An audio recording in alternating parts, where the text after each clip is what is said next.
ผู้ใดที่ว่าข่อยตัวเด้อคันว่าบ่เชื่อแท้ข่อยเอาข้อข่อยเป็นประกันก็ได้ถ้าว่าเฒ่าแก่อยู่บ้านซะแค่เบ้าต่างข่อยไปส่งทุกคนเอ้ยโอ้โหคนยิงลุกเลยทุกคนอุ้ยเดี๋ยวทำใจก่อนเนาะทำใจก่อนแต่ว่าจะขออีหยังจะก็ได้บ่แม่นขอได้ทุกคนมันเป็นไปยืมทุกคนไปยืมมาใส่ความหมายว่าไปยืมมาใส่ทุกคน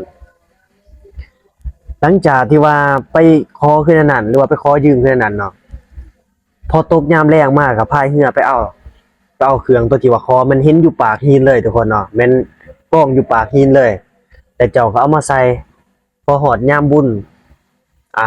ก็เอามาใส่นะตอนที่ว่าสวงบุญสวงที่ว่าเจ้าไปขอแหละหลังจากที่ว่าวิทย์บุญแล้วหรือว่าวิทย์เวียกวิทย์งานวิทย์สงกรานต์บ่วิทย์อีหยังก็แล้วแต่เวียกอยู่บ้านแต่เจ้าก็เอามาส่งคืนเนาะมาปาไว้หินโคกนั่นแหละทุกคนว่าง่ายๆว่าหินโคกอยู่หั่นนะทุกคนเนาะหินโคกอยู่กลางน้ำหั่นแม่นว่ายามน้ำมันสิบ่จมทุกคนหินโคกหั่นเพราะว่ามันสิพ่นขึ้นมานะเป็นหินธรรมดาแต่ว่ามันสิเป็นคุมลงไปทุกคนเนาะเป็นคุมลงไปเป็นโคกแหละแบบหินโคกนั่นแหละว่าง่ายๆก็คือโคกนี่แหละผู้ใดที่ว่าอันนั้นเนาะคนอยู่บ้านสะแคะบ้านเขาเองแหละชาวบ้านอยู่หั่นพอหอนยามบุญมาผู้ใดที่ว่าบ่มีค่ำบ่มีสายข้อบ่มีสอยแหวนบ่มีสายแอวบ่มีอีหยังก็ตามเลยทุกคนเนาะทุกอย่างทุกสิ่งทุกอย่างแม่นว่าล้วนเป็นเงินเป็นค่ำหมดทุกคนแล้วพอหอนยามบุญมาเนาะทุกคนเนาะชาวบ้านอยู่บ้านสะแคะบ้านเขาเองอยู่นี่แหละแม่นว่าจะไปขอทุกคนเนาะไปขอค่ำใส่สมมุติว่าเจ้าสิไปขอมื้อนี้เนาะเป็นว่าเจ้าสิพายเรือไปตอนเช้าแล้วก็ไปจมไปเว้ากับหินโคกนั่นแหละว่าสิมายืมคำไปใส่บ่แม่นไปขอได้ทุกคนน่ะแม่นว่าสิไปยืมคำใส่เนาะหลังจากที่ว่าพายเรือไปกลางดอนนั่นแล้วทุกคนเนาะบ่แม่นกลางดอนนะกลางน้ำเพราะว่าหินน่ะมันอยู่กลางน้ำทุกคนเนาะก็ไปจอดอยู่หั่นแล้วก็ไปเว้าไปว่าไปกราบไปไหว้นั่นแหละสิมาขอคำขออิหยังนั่นน่ะไปใส่เพราะว่าฮอดบุญหลังจากที่ว่าแล้วบุญแล้วหรือว่าวิทย์สงกรานต์บ่วิทย์บุญแล้วน่ะสิได้เอาคำมาส่งทุกคนหลังจากที่ว่าไปขอแล้วเนาะทุกคนเนาะพอฮอดตกยามแลงมาทุกคนก็ได้พายเรือมาอีกเทื่อทุกคนเพื่อว่ามาเอาคำนะทุกคนเนาะนี่ก็เป็นเรื่องลับเป็นสายแอวเป็นสายคอเป็นต่างหูนี่ทุกคนคนขี้ไงซองแคนเลยเห็นบ่นี่เอาเดี๋ยวสิตั้งใจเล่าให้ทุกคนฟังเนาะทุกคนเลยบ่ทันได้เว้าหยังแต่ขอคิดไว้ก่อนนี่คนขิงมันมาเลยทุกคนนี่เดี๋ยวสิเล่าให้อย่างละเอียดเลยเพราะว่าเรื่องนี้ไปถามโลดเฒ่าแก่คนอยู่บ้านสะแคะไผที่ว่าได้ไปบ้านสะแคะไปถามเลยว่าเรื่องหินคกในสมัยตะกี้นี่แม่นมีแต่บ่ยินจากเรื่องเล่าจากข่อยนี่เอาไปเปิดคลิปให้คนเฒ่าคนแก่อย่างนั้นฟังเลยแล้วก็ถามเลยประวัติความเป็นมาของหินคกอยู่หั่นแล้วคนเฒ่าคนแก่สิเล่าให้ฟังทุกคนขี้ลูกเลยบ่ทุกคนแต่ว่าก่อนอื่นเนาะข่อยก็ต้องขออนุญาตสิ่งศักดิ์สิทธิ์หรือว่าเจ้าถิ่นเจ้าทานถ้าหากว่ามารับฟังอยู่เนาะก็ขน้อยขออนุญาตมาเล่าสู่ฟังเนาะหรือว่ามันเป็นเรื่องเล่าซื่อๆบ่ได้มาลบหลู่เป็นอย่างใดทุกคนสำหรับเรื่องนี้เป็นเรื่องที่ว่าคนไปขอคำอยู่หินคกนะทุกคนโอ้โหนี่ชื่อหินคกนี่ขึ้นมานี่คนขี้ลูกขึ้นมาเลยทุกคนเดี๋ยวสิเล่าสู่ฟังเนาะสำหรับเหตุการณ์นี้มันเป็นแนวใดทุกคนสวัสดีทุกคนเนาะสวัสดีทาง2 YouTube สตูดิโอเรื่องเราเรียกว่ามาอยู่กับ2ของเบโน1นั่นเองทุกคนและสำหรับมื้อนี้เนาะทุกคนก็จะมาเล่าเรื่องเกี่ยวกับพญานาคหรือว่าคนเห็นพญานาคนั่นเองทุกคนแต่ว่าเรื่องนี้นี่เป็นเรื่องที่ว่าปู่ข่อยได้เล่าให้ฟังเนาะเป็นเรื่องที่ว่าเราพอเราเห็นกับตัวเราเองนั่นแหละแต่ว่าตอนนี้เราก็ได้เสียชีวิตไปแล้วหลายปีแล้วทุกคนเราก็จากไป 6-7 ปีแล้วทุกคนเนาะแต่เขายังน้อยๆพุ่นแหละสลับปู่ของข่อยเนาะแต่ว่าปัจจุบันก็ยังเหลือแต่ย่าข่อยตอนนี้อายุประมาณ80ปลายกว่าปีแล้วทุกคนปู่ที่ว่าเสียชีวิตไปหั่น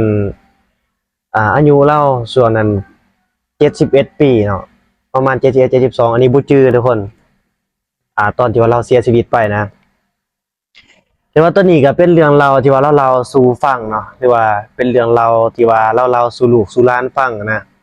เรื่องพญานาคที่ว่าเราเห็น กับตาเนาะแต่ว่าสิแม่นแท้หรือบ่แม่นแท้นี่ก็เฮาก็ฟังจากปากเราที่ว่าเราเล่าสู่ฟังทุกคนคันสิเว้าเรื่องย้อนไปนี่ก็อาจจะหลาย10ปีเนาะทุกคนเนาะเพราะว่าในสมัยนั้นเราก็ช่วงที่ว่ายังเป็นบ่าวนะทุกคนเนาะยังประมาณ17-18ปีแหละในวัยรุ่นแต่สมัยนั้นทุกคนอายุเราเองแต่ยัง70ปลายกว่าปีแล้วนะแล้วย้อนลงไปในตอนนั้นนี่แล้วก็เราจากไปก็หลายปีแล้วทุกคน อันนี้ก็ถือว่าเป็นนิทานหรือว่าเป็นเรื่องราวที่ว่าเราสู่ลูกสู่หลานฟังเนาะเดี๋ยวสิเป็นจังได๋นั้นทุกคนก็ไปรับชมเนื้อในนำกันเนาะแต่ที่สำคัญทุกคนก็อยากให้ทุกคนเนาะกดติดตามแล้วก็กดไลค์กดแชร์คลิปนี้แล้วก็คอมเมนต์มาโอ้ร่วมนำกันแหน่ทุกคนเนาะเพื่อเป็นกำลังใจให้บาวเบ้เฮ็ดคลิปต่อไปหรือว่าให้ข้าพเจ้านี่เฮ็ดคลิปต่อไปทุกคนแล้วสำหรับคนที่ว่าอยากให้มาเล่าเรื่องที่ว่าฮอเขาอยู่ในตอนนี้เนาะเป็นว่าเอาไว้โอกาสหน้าได้ทุกคนเด้อจะได้ขอโทษได้หลายที่ว่าบ่กล้าเล่าทุกคนต้องยอมรับลีเป็นคนที่บ่กล้าเล่าเลยเพราะว่าตอนนี้ยังอยู่ฮอตอนนี้อยู่ทุกคนเนาะเดี๋ยวเราไปย่านสิว่าไปลบหลู่กล่าวหาซังนั่นนั่นนี่นะทุกคนเนาะถ้าเซ็งแล้วก่อนทุกคนประมาณวันที่10ปลายนี่เดี๋ยวกลับอัตตปือแล้วสิไปเล่าอยู่บ้านให้ทุกคนฟังเนาะเรื่องฮอนี่นะมันเป็นอะไรแนวใดทุกคนบอกเลยว่าดับเบิลวันของโรงเรียนมหาวิทยาลัยจำปาสักแน่นอนทุกคนฮอนี่แต่ว่าข่อยนอนคนเดียวทุกคนก็เลยบ่อยากกล้าเว้าหลายทุกคนแค่ชื่อมานี่ก็คนลุกแล้วนี่ทุกคนขณะชื่อมาชื่อนี่ยังบ่ทันได้เว้าเนื้อในเลยเอาเดี๋ยวมาฟังกันเลยเนาะสำหรับเรื่องพญานาคทุกคนเรื่องนี้เป็นปู่ข่อยที่ว่าเล่าให้ฟังต้องย้อนไปในอดีตหลายสิบปีทุกคนตอนนั้นหันเราไปหาป้าเนาะพายเรือไปนี่แหละไปกับหมู่เรา2คนแล้วก็เราเองเราไปก็ประมาณ 6-7 โมงแหละทุกคนไปกลางโมงนะเพราะว่าพายเรือไปแต่ก่อนก็บ่ทันมีไฟอันนั้นนะบ่ได้ทันได้มีไฟโคมคือเดียวนี้ทุกคนบ่ทันได้มีไฟทรายไฟอันนั้นเดียวนี้ไต่ตะเกียงน้ำมันอีหยังวะในสมัยก่อนนะซื้อตะเกียงน้ำมันอีหยังน้ำมันก๊าซบ่น้ำมันอีจังวะอันนี้บ่จือแต่ว่าเราไต่ตะเกียงไต่ตะเกียงไปเนาะกลางมองกับค่ำมืดแล้วทุกคนหลังจากนั้นเนาะหลังจากที่ว่าเรากูมองอีหยังไปเตรียมห้อยแล้วทุกคนในตอนดึกทุกคนอันนี้มันสิบอกตัดตอนนะทุกคนอยากทุกคนบ่เข้าใจเอาไปว่าเลขสิเราได้ต้นใหม่ในตอนนั้นแม่นเราได้ไปกับหมู่แล้วทุกคนไปกลางหม้องนี่แหละหลังจากนั้นเรากับหมู่ก็ได้พายเรือกลางหม้องกับหมู่แล้วแหละก็กลางหม้องไปประมาณ5-6ด่างเลยทุกคนแล้วหลังจากที่ว่าเรากลางหม้องแล้วคือในนั้นเนาะเราก็ได้นั่งพักผ่อนเพื่อว่าสิกูเอาหม้องหรือว่าปลดเอาป่านะทุกคนเนาะเพื่อสิย่ามหม้องอีกครั้งนึงแล้วก็นั่งพักดังไฟนั่งโซกันนั่นแหละใน3คนนะทุกคนอยู่หาดทรายสำหรับแม่น้ำนี่มันว่าแม่น้ำเซกองเลยทุกคนแม่น้ำเซกองที่ไหลผ่านบ้านสะแคะแหละอยู่ทาวัดบ้านสะแคะในสมัยนั้นทุกคนซึ่งในสมัยนั้นก็ยังบ่ทันพัฒนาอีจังเลยทุกคนเนาะสำหรับวัดสะแคะก็บ่ทันมีกำแพงแล้วก็บ่ทันได้มีโบสถ์มีซังคือเดี๋ยวนี้ทุกคนที่ว่าเป็นเฮือนเฮ็ดใหม่อันนั้นทุกคนทำเป็นกุดใหม่ทุกคนสำหรับซิมสำหรับหัวแจกหัวกล้องซะทุกคนก็ถือว่าเป็นเฮือนใหม่ซื่อๆนี่นะในสมัยนั้นกำแพงก็บ่มีแต่เฮ็ดหัวเฮ็ดจังตามแต่เราสู่ฟังทุกคนเดี๋ยวหลังจากนั้นทุกคนเวลาก็ประมาณ7-8 โมงนี่แหละทุกคนเนาะก็ถือว่าค่ำมืดมาพอสมควรทุกคนเราก็ไต่ตะเกียงกูมองทุกคนเราเป็นคนที่ว่าพายเรือส่วนว่าหมู่อีกคนก็พายอยู่ข้างกลางเนาะเดี๋ยวหมู่อีกคนก็เป็นคนที่ว่ากูมองทุกคนพอได้กูมองไปคือนั่นๆทุกคนเนาะก็ด้นเติบทุกคนตามแต่เราสู่ฟังกูมองแล้วหมดเป็นจีหำห้อยแล้วทุกคนก็ประกันมาปลดปลาปลดหยังออกใส่ของแล้วก็ล้างมองล้างซังใส่ทงใส่ไทยแล้วก็เกี่ยมสิเมื่อทุกคนพอเมื่อขึ้นนั่นเนาะก็พายเรือตั้งแต่ครึ่งพุ่นแหละลงมาทุกคนเนาะผ่านทาวัดสะแคะนี่แหละบ่ได้ไปวัดสะแคะหรือว่าวัดพระองค์แสนที่ว่าโด่งดังอะไรทุกคนเนาะ หลายคนก็อาจจะได้ไปทุกคนก็ได้ใกล้นะลงมาสลับลงมาแต่ทาวัดนะทุกคนมันสิมีแก่งเนาะปัจจุบันก็ยังเป็นอยู่ทุกคนมันสิเป็นแงออกมาแงเบื้องขวามือนะน้ำไหลลงอันอื่นว่าแก่งคอดหลวงเนาะทุกคนเนาะหรือว่าบางคนก็สิเอิ้นว่าแก่งผู้หลวงน่ะเด้ทุกคนเพราะว่ามันไปเบื้องซ้ายผู้หลวงนะทุกคนแล้วสำหรับแง่หนึ่งที่ว่าลงมาเบื้องข้อหน่อยเขาเอิ้นว่าข้อหน่อยทุกคนเนาะแล้วหลังจากที่ว่าเราพ่ายมาฮอดปลาแกงข้นหลวงหลายทุกคนเนาะปลาแกงบนที่ว่าน้ำไหลลงทุกคนเราก็แนมไปเห็นพญานาคทุกคนเห็นตัวเป็นๆเลยที่ว่าลอยย่อคอขึ้นมาทุกคนหลังจากนั้นเราก็ตกใจเนาะแล้วก็บ่ได้ท่วงทุกคนแต่ว่าเราเห็นหมดทุกคนเลยแต่ว่าใน3คนเราหันแม่นว่าบ่มีไผกล้าท่วงบ่มีไผกล้าปากเลยพอเป็นคืนนั้นเนาะพวกเขาก็ได้พายเรือย่างไว้เลยทุกคนเนาะจะเฮ็ดแบบบ่ปากบ่ซังตอนที่ว่าพญานาคขึ้นมานะก็แม่นน้ำมันขึ้นมาเลยแบบพอสิเห็นทั้ง3คนเลยนะเพราะว่ายินเสียงน้ำทุกคนยินเสียงน้ำนักขึ้นไหนก็ประกันแนมไปในนี้เนาะเราว่าเห็นแจ้งเลยทุกคนเห็นเป็นตู้แล้วนะย่อคอขึ้นมาตู้หมึกใหญ่ทุกคนตรงพีเขียวเพราะว่าเราใส่ตะเกียงแน่ทุกคนก็เห็นแต่ว่าเราว่าเห็นแจ้งทุกคนเนาะเห็นแจ้งกับซ้ำตะเกียงแหละทุกคนเนาะซ้ำไฟตะเกียงแหละบ่คือไฟโคมในสมัยแต่ก่อนนะทุกคนหลังจากที่ว่าเราเห็นคืนนั้นเรากับหมู่แล้วก็พายเรือแบบบ่ให้ท่วงบ่ให้ปากนะทุกคนเนาะเห็นแต่ว่าเห็นเฮ็ดแบบคือบ่เห็นไปทุกคนแล้วหลังจากนั้นเนาะก็ประกันมาหอดเฮือนฮอดซ่านแล้วก็ประกันถามว่าเจ้าเห็นคือว่าเห็นบ่เจ้าเห็นคือกันบ่ถามหมู่หมดทุกคนที่ว่าไปนำกันก็บ่เห็นคือกันเป็นเสียงเดียวเลยเนาะทุกคนเนาะเพราะว่าในบ่อนนั้นทุกคนเนาะมันก็มีประวัติคือกันทุกคนบ่อนที่ว่าปลาแกงข้นหลวงนะบ่อนที่ว่าได้เว้าไปทุกคนตัวที่ว่าแม่น้ำเซกองลงมาแต่ว่าก็เป็นแม่น้ำเซกองนะแต่ว่ามันสิมีชื่ออยู่หั่นทุกคนเนาะชื่อนาวัดสะแคะทุกคนเนาะทางขึ้นนาวัดสะแคะผู้ใดที่ว่าไป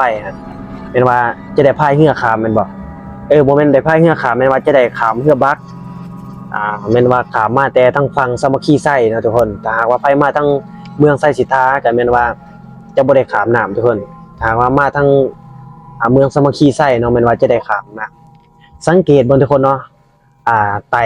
เบื้องใต้น้ำหันทุกคนตัวที่ว่าน้ำไหลลงหันบ่หันจะเป็นแกงข้นหลวงเนาะสลับชื่อกันแกงข้นหลวงหรือว่าบางคนเขาก็สิเอิ้นว่าแกงผู้หลวงนั่นเองทุกคนเพราะว่ามันลงทางซ้ายผู้หลวงภาคนั้นนะทุกคนแล้วตัวที่ว่าบ่อนปลาแกงนะทุกคนในสมัยแต่ก่อนตามแต่เราสู่ฟังเนาะตั้งแต่ปู่ตายายคนเฒ่าคนแก่เราสู่ฟังนั่นแหละบ่อนหันไม่ว่าจะเป็นถ้ำเข้าไปทุกคนเป็นถ้ำเข้าไปเลยพายเรือเข้าไปบ่มีสุดเลยทุกคนแต่ว่าก็บ่มีไผที่ว่ากล้าพายเรือเขาบ่มีไผที่ว่ากล้าเข้าไปสำรวจเนาะทุกคนอยู่ในถ้ำแห่งนั้นจนว่ามีอาจารย์ทุกคนมีอาจารย์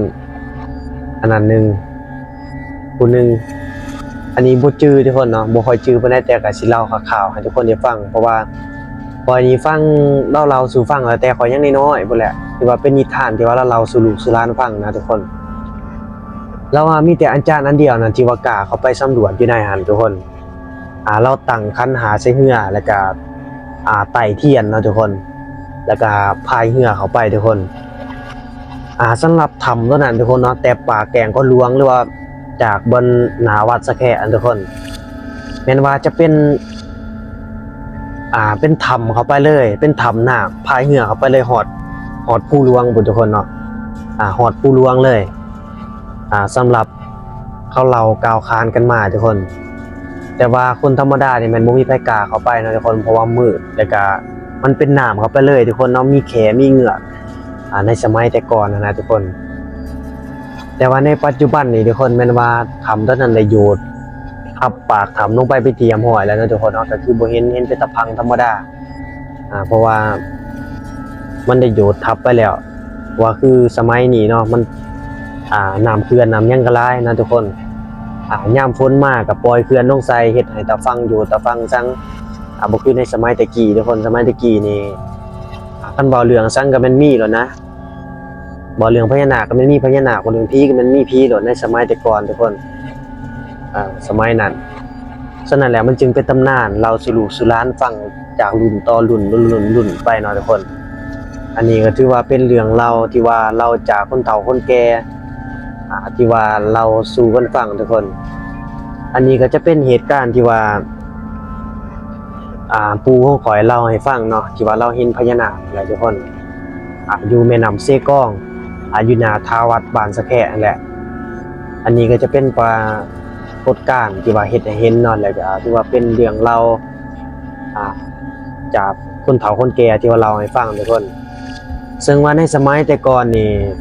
หลายอีหลีทุกคนนะสำหรับพญานาคหรือว่าเงือกนี่ทุกคนเงือกตัวที่ว่าเขาเฮ็ดใส่วัดนะทุกคนเนาะเห็นบ่ทางขึ้นบ้านสะแคะหั่น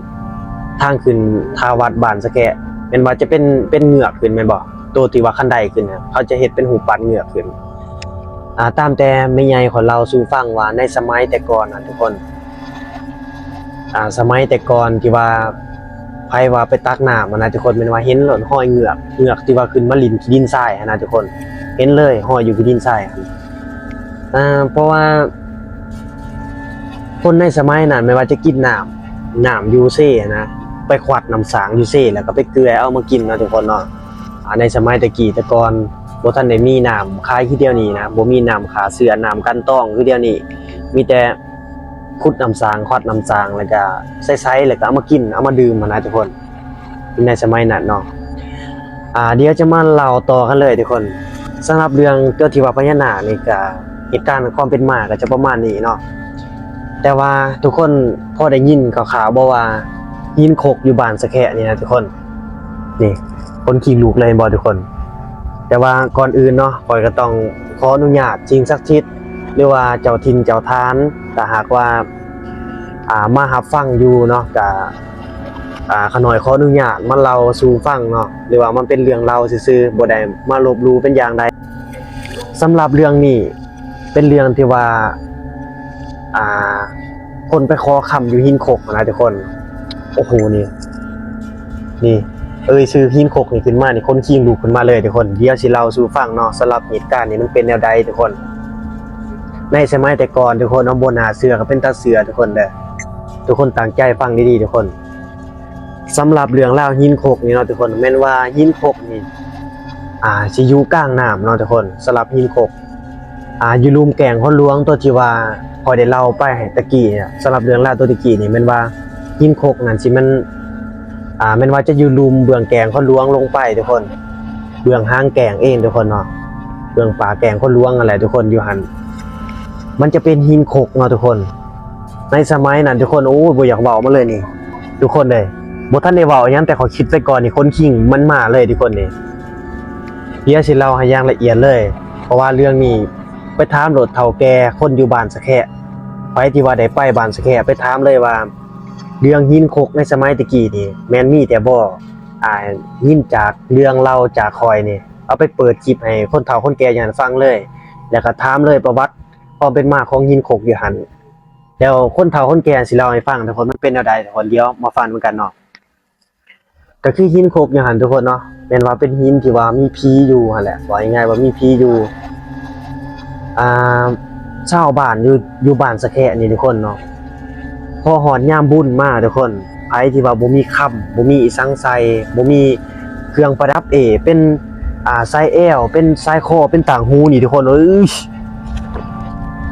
คนขิงนี่ช่องแคนเลยเห็นบ่นี่เอาเดี๋ยวสิตั้งใจเล่าให้ทุกคนฟังเนาะสำหรับเรื่องนี้กำลังคิดพอทุกคนเลย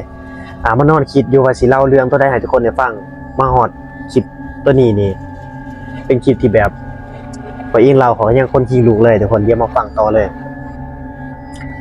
ว่ายังไงว่าหินโคกอยู่หั่นนะทุกคนว่าหินโคกอยู่กลางน้ำแม่นว่าย่ามน้ำมันสิบ่จมทุกคนหินโคกเพราะว่ามันสิพ่นขึ้นมานะเป็นหินธรรมดาแต่ว่ามันสิเป็นคุมลงไปทุกคนเนาะเป็นคุมลงไปเป็นโคกแหละแบบหินโคกนั่นแหละว่ายังไงก็คือโคกนี่แหละผู้ใดที่ว่าอันนั้นเนาะคนอยู่บ้านสะแคะบ้านเขาเองแหละชาวบ้านอยู่หั่นพอหอนยามบุญมาผู้ใดที่ว่าบ่มีค่ำบ่มีสายคอบ่มีสอยแหวนบ่มีสายแอวบ่มีอีหยังก็ตามเลยทุกคนเนาะ ทุกอย่างทุกสิ่งทุกอย่างแม่นว่าล้วนเป็นเงินเป็นคำหมดทุกคน แล้วพอหอนยามบุญมาเนาะทุกคนเนาะชาวบ้านอยู่บ้านสะแคะบ้านข่อยเองอยู่นี่แหละแม่นว่าจะไปขอทุกคนเนาะไปขอคำใส่สมมุติว่าเจ้าสิไปขอมื้อนี้เนาะแม่นว่าเจ้าสิพายเรือไปตอนเช้าแล้วก็ไปจมไปเว้ากับหินโคกนั่นแหละว่าสิมายืมคำไปใส่บ่แม่นไปขอได้ทุกคนนะแม่นว่าสิไปยืมคำใส่เนาะหลังจากที่ว่าพายเรือไปกลางดอนนั่นแล้วทุกคนเนาะบ่แม่นกลางดอนนะกลางน้ำเพราะว่าหินน่ะมันอยู่กลางน้ำทุกคนเนาะก็ไปจอดอยู่หั่นแล้วก็ไปเว้าไปว่าไปกราบไปไหว้นั่นแหละสิมาขอคำขอหยังน่ะไปใส่เพราะว่าฮอดบุญหลังจากที่ว่าแล้วบุญแล้วหรือว่าวิทย์สงกรานต์บ่วิทย์บุญแล้วน่ะสิได้เอาคำมาส่งทุกคนหลังจากที่ว่าไปขอแล้วเนาะทุกคนเนาะพอฮอดตกยามแลงมาทุกคนก็ได้พายเรือมาอีกคือทุกคนเพื่อว่ามาเอาคำนะทุกคนเนาะนี่ก็เป็นเรื่องราวที่ว่าเฒ่าแก่เล่าให้ฟังทุกคนเนาะขณะข่อยนั่งฟังเองข่อยยังบ่น่าเชื่อเลยทุกคนเฮานี่ไปนั่งขอจากหินโคกซื่อๆทุกคนเนาะไปนั่งขอจากหินแต่ว่าจะขออีหยังเจ้าก็ได้บ่แม่นขอได้ทุกคนเนาะเป็นไปยืมทุกคนไปยืมมาใส่ความหมายว่าไปยืมมาใส่ทุกคนหลังจากที่ว่าไปขอคืนนั้นหรือว่าไปขอยืมคืนนั้นเนาะพอตกยามแลงมาก็พายเรือไปเอาเครื่องตัวที่ว่าขอมันเห็นอยู่ปากหินเลยทุกคนเนาะแม่นป้องอยู่ปากหินเลยแต่เจ้าก็เอามาใส่พอหอดยามบุญก็เอามาใส่นะตอนที่ว่าสวงบุญสวงที่ว่าเจ้าไปขอแหละหลังจากที่ว่าวิทย์บุญแล้วหรือว่าวิทย์เวียกวิทย์งานวิทย์สงกรานต์บ่วิทย์อีหยังก็แล้วแต่เวียกอยู่บ้านแต่เจ้าก็เอามาส่งคืนเนาะมาปาไว้หินโคกนั่นแหละทุกคนแล้วหลังจากนั้นเพิ่นก็สิเอาไปเองทุกคน แต่ก็มีเหตุการณ์หนึ่งเนาะทุกคนเนาะเหตุการณ์นี้ชื่อว่าแม่เฒ่าคนนั้นข่อยสิกล้าออกชื่อเลยทุกคนนะเพราะว่าข่อยก็ยังบ่ทันเกิดแหละมันเป็นตำนานเรื่องราวมาแต่ได้เลยทุกคนนะตั้งแต่ข้าวที่ว่ายังบ่ทันมีไฟฟ้าบ่ทันมีนะพุ่นน่ะสำหรับชื่อแม่เฒ่าคนนั้นทุกคนเนาะจักสิว่าแม่เฒ่านี่สิว่ายังหนุ่มอยู่นะน่าจะยังหนุ่มยังหน่อยอยู่นี่แหละประมาณเป็นสาวนี่แหละทุกคนสำหรับผู้นั้นชื่อว่าคำปุ่งเดี๋ยวจะมาอธิบายฟังสำหรับหญิงคนนั้นบ่แม่นว่าซื้อคำปุ่งเด้อทุกคนเด้อแม่นว่าซื้อปุ่งทุกคนซื้อเหล้าซื้อปุ่งซื่อๆแต่ว่าสาเหตุที่ว่าซื้อคำปุ่งย้อนว่า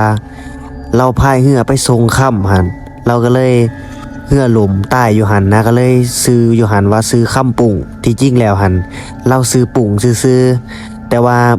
เราเอาคำไปส่งก็เลยว่าเหือหลมใต้ก็เลยเอิ้นทั้งซื้อคำแล้วก็ซื้อคนเอิ้นว่าคำปุ่งทนเดี๋ยวไปฟังเรื่องราวต่อเลยทุกคน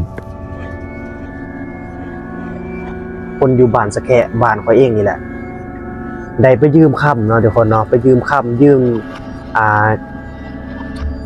ทรัพย์สมบัติอยู่หั่นแหละยืมเครื่องประดับแหละทุกคนถ้าทุกคนบ่เชื่อเนาะเดี๋ยวข่อยเมื่อบ้านเขาสิได้เล่าเรื่องให้ฟังอีกครั้งสำหรับเรื่องราวหินโคกเดี๋ยวเขาสิถามย่าข่อยให้ย่าเขาเล่าให้ฟังเด้อครับมันจะบ่เชื่อเดี๋ยวมาฟังกันต่อสำหรับ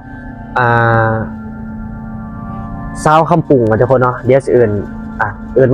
แม่เฒ่าเลยจ้ะเนาะเพราะว่ามันผ่านมาหลายปีแล้วนะเป็น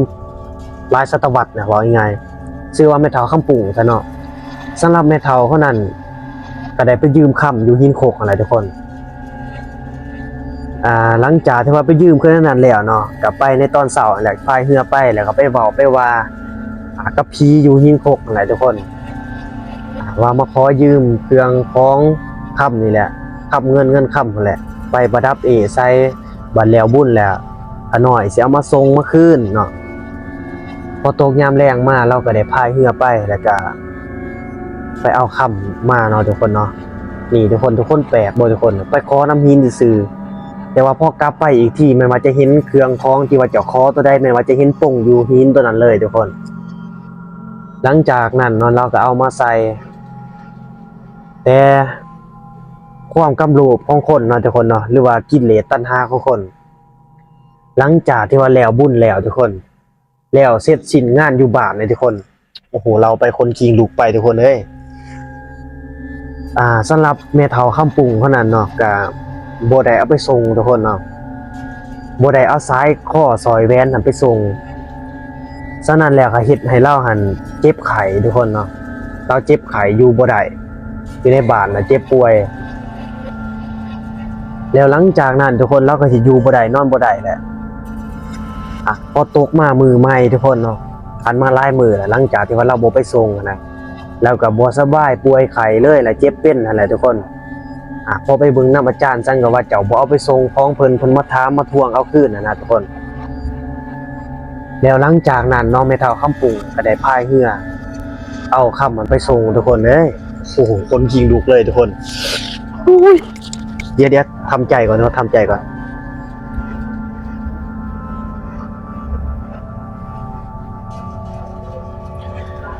หลังจากที่ว่าแม่เฒ่าคำปุงทุกคนที่ว่าพายเรือไปเนาะกับพอดีได้เรือล่มเสียชีวิตกลางน้ำเลยทุกคน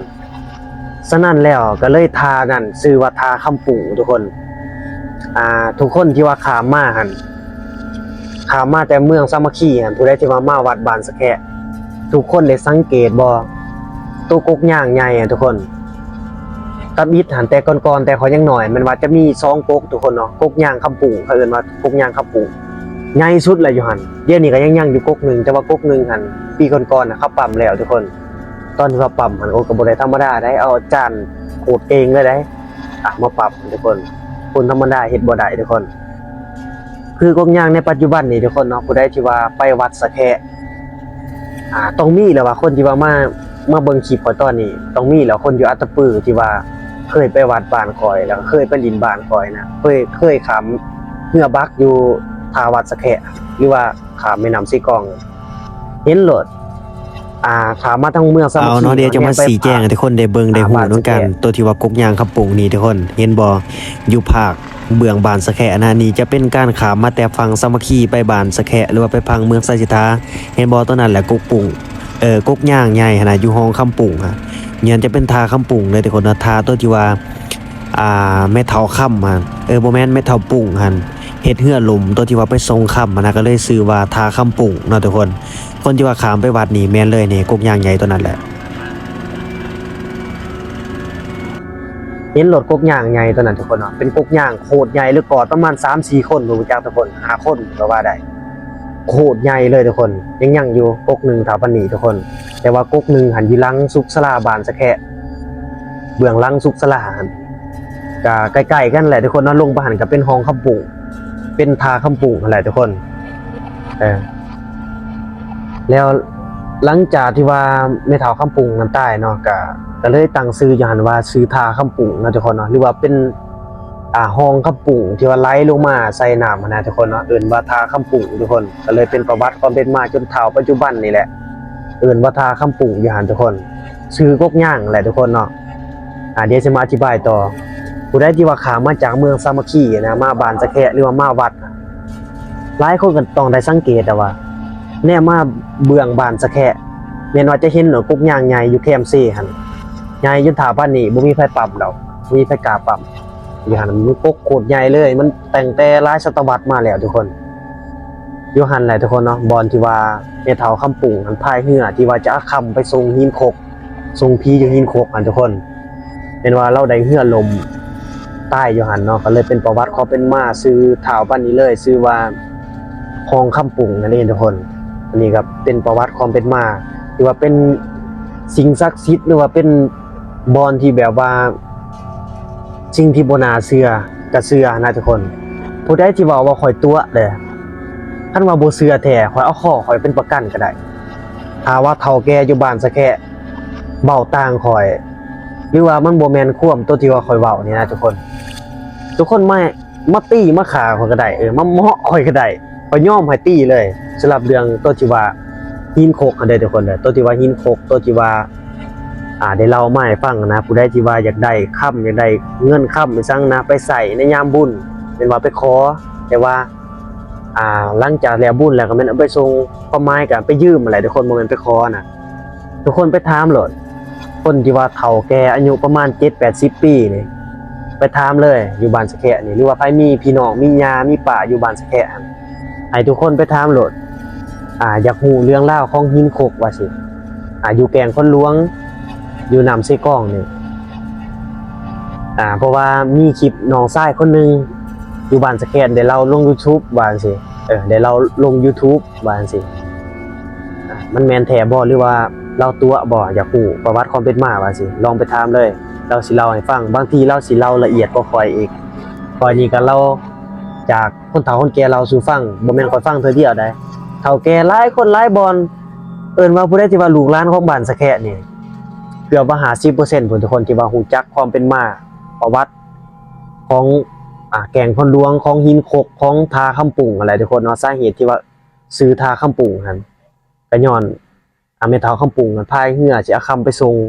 กับผู้ที่เรือล่มตายอยู่หั่นทุกคนแต่ว่าในปัจจุบันนี่หินคกตัวนั้นก็ยังอยู่ทุกคน แต่ว่าก็สิบ่เป็นคือเก่าเนาะทุกคนเนาะบ่ได้คือเก่าขอก็บ่ได้คือเก่าเพราะว่าศาสนาหรือว่าอันนี้มันก็สิคอยเสื่อมคอยไปตามแต่ละรุ่นแต่ละยุคแหละทุกคนเนาะจำยุคจับสมัยมันหั่นแหละนะแต่ว่าอันนี้ก็เป็นประวัติความเป็นมาซื่อๆทุกคนก็คือหินคกอันนั้นข้อยก็คือปัจจุบันนี่ก็เคยไปกางมองไปสังปกติก็บ่มีหยังไปกางมองก็ได้ไปง่อยลิ้นนั่งลิ้นอยู่หั่นเซยนะในปัจจุบันเนาะก็บ่ได้มีหยังเพราะว่าเขาบ่ให้ไปลบหลู่จังได๋คนที่ว่าไปหาคบหากินอยู่หั่นเนาะทุกคนเนาะเป็นว่าเขาสิบ่ให้เว้าบ่ให้ปล่อยบ่ให้ด่าบ่ให้เว้าในสิ่งที่อัปมงคลนั่นน่ะทุกคนบ่ได้ที่เว้าให้มันปู่ป้าก็สิบ่ได้หรืออาจจะเจ็บเป็นไข้นะทุกคนแต่สิ่งนั้นแน่นี่ผู้ใดที่ว่าไปหาคบหากินอยู่หั่นแต่หากว่าไปเว้าแนวบ่แน่หรือว่าไปทวงแนวที่บ่ควรทวงครับป้าก็อาจสิบ่ได้พอโตเลยก็มีทุกคนอันนี้ก็เป็นสิ่งที่ว่าควรเชื่อเป็นสิ่งที่ว่าบ่ควรลบหลู่เนาะแต่ว่าก่อนจะจบคลิปไปเนาะก็ต้องอีกอย่างสิเอิ้นว่าต้องขอโทษหรือว่ามาอ่าอนุญาตเจ้าถิ่นเจ้าทานเนาะที่ว่าสิ่งศักดิ์สิทธิ์ถ้าหากว่ามันยืนฟังหรือว่ามายินมีหูมีตาเบิ่งคลิปที่คนเราออกไปนี่ก็อย่าให้มาท่วงมาเว้ามาว่ามาถามเนาะเพราะว่ามันเป็นเรื่องเล่าวที่ว่าจากคนเฒ่าคนแก่ที่ว่าเราสู่ลูกสู่หลานฟังให้คนรุ่นหลังฟังนะพอได้ฮู้ประวัติอันเก่าแก่หีบของประเพณีอันเก่าแก่นะพอได้สืบทอดบ่ให้ลืมนะประวัติความเป็นมาเป็นจังไดก็อยากให้ลูกให้หลานฮู้บ่อยากให้มาทวงมาถามเนาะก็คือตอนนี้ของเราก็เวลา10 โมงนะทุกคนเนาะเวลา10 โมงเราตอนนี้10 โมงตอนกลางคืนทุกคนทุกคนเป็นจะได้สำหรับเรื่องที่เรามานี่ทุกคนทุกคนฟังแล้วเป็นจะได้ทุกคนก็อย่าลืมกดไลค์กดแชร์อย่าลืมคอมเมนต์มาได้ทุกคนสำหรับเรื่องนี้แต่ก็อยากขอย้ำอีกทีทุกคนทุกคนบ่เชื่อว่าสิ่งที่ของเรามันนี่มันแม่นแท้หรือบ่แม่นทุกคนอยากให้ทุกคนนี่ไปถามคนเฒ่าคนแก่อยู่บ้านสะแคะคือที่ว่ามาทุกคนไปถามเลยเขาสิเล่าให้ฟังเลยและนี่ก็จะเป็นภายผูกแขนหรือว่าเป็นภายอันศักดิ์สิทธิ์เนาะที่ว่าข่อยนับถือเอามาจากวัดสะแคะเนาะแต่ช่วงสงกรานต์ทุกคนเอามาจากวัดองค์แสนหรือว่าเอาไปหุกเอาไปทรงน้ำส่วนที่ว่าทรงนำพระองค์แสนนั่นแหละทุกคนนี่จะเป็นภายเนาะผู้ใดที่ว่าเรียนอยู่ม.จ.เนาะถ้ามาเบิ่งคลิปนี้ไว้ว่าอยากได้ก็มาขอได้เนาะสำหรับภายอันนี้ก็เอาไว้หัวบ่นอนทุกคนเนาะเพราะว่ายามนอนไปบ่ให้ฟันไปโลๆเล่ๆนะบ่ให้อันนี้ก็เป็นความเชื่อของเฮาเนาะก็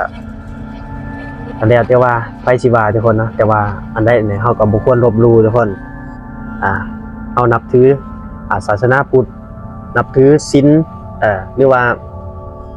เฮาเชื่อในสิ่งศักดิ์สิทธิ์นะเฮาก็นับถือมันขึ้นกับใจของเฮาได้ทุกคนเนาะแต่นี้มานี่บ่เคยฟันโลๆเล่ๆทุกคนบางคนมานอนนี่ฟันแนวนั้นแนวนี้แนวสิ่งบ่ดีนะ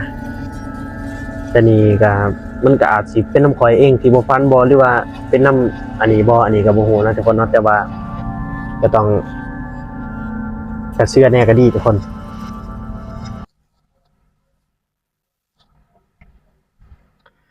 เอาเนาะทุกคนเนาะสำหรับคลิปนี้ทุกคนก็สิถือโอกาสจบลงเพียงเท่านี้ทุกคนเนาะก็ถือว่าไปพบกันในคลิปหน้าทุกคนเนาะสำหรับคลิปนี้ก็บ๊ายบายทุกคนเนาะอย่าลืมคอมเมนต์มาเด้อทุกคนเด้อเป็นจังได๋ก็ได้เอา